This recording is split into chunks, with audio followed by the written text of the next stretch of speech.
যান ভাই একটু চাপ দেবেন বেশি, যেহেতু গোল চাপতে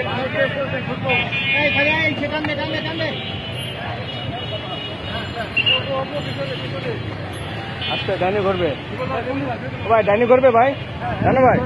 হ্যাঁ ডাইনি করবে, আস্তে আস্তে আস্তে আস্তে।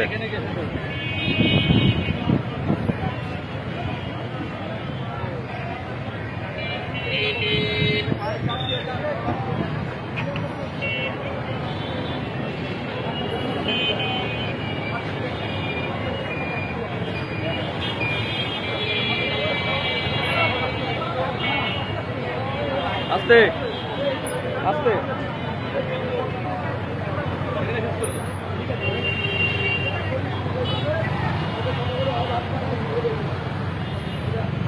আস্তে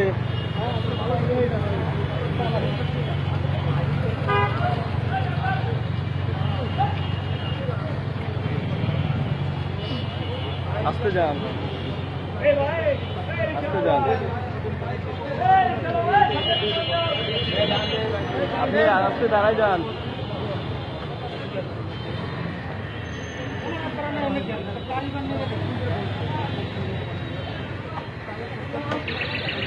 আস্তে, এত দূরে না, এত দূরে না, নিকটে নিকটে থাকেন একটু।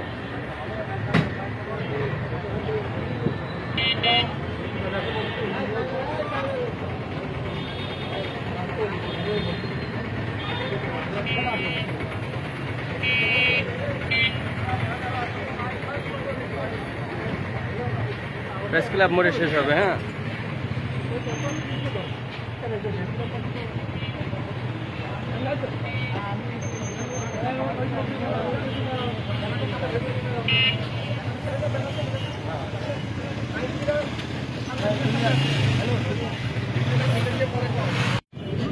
উপস্থিত যশোরের বিভিন্ন রাজনৈতিক, সামাজিক, সাংস্কৃতিক এবং পেশাজীবী সংগঠনের নেতৃবৃন্দ, আসসালামু আলাইকুম রহমতুল্লাহ।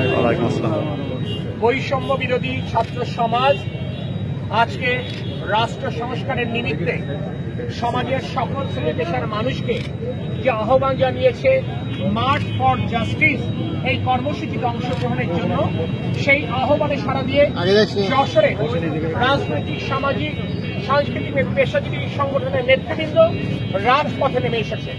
এখানে আমাদের আইনজীবী নেতৃবৃন্দ রয়েছেন, এখানে আমাদের শিক্ষক নেতৃবৃন্দ রয়েছেন, এখানে আমাদের সাংবাদিক নেতৃবৃন্দ রয়েছেন, এখানে রাজনৈতিক কর্মীরা রয়েছেন। আমাদের একটি কথা, যে আর কোন মায়ের বুক যেন খালি না হয়।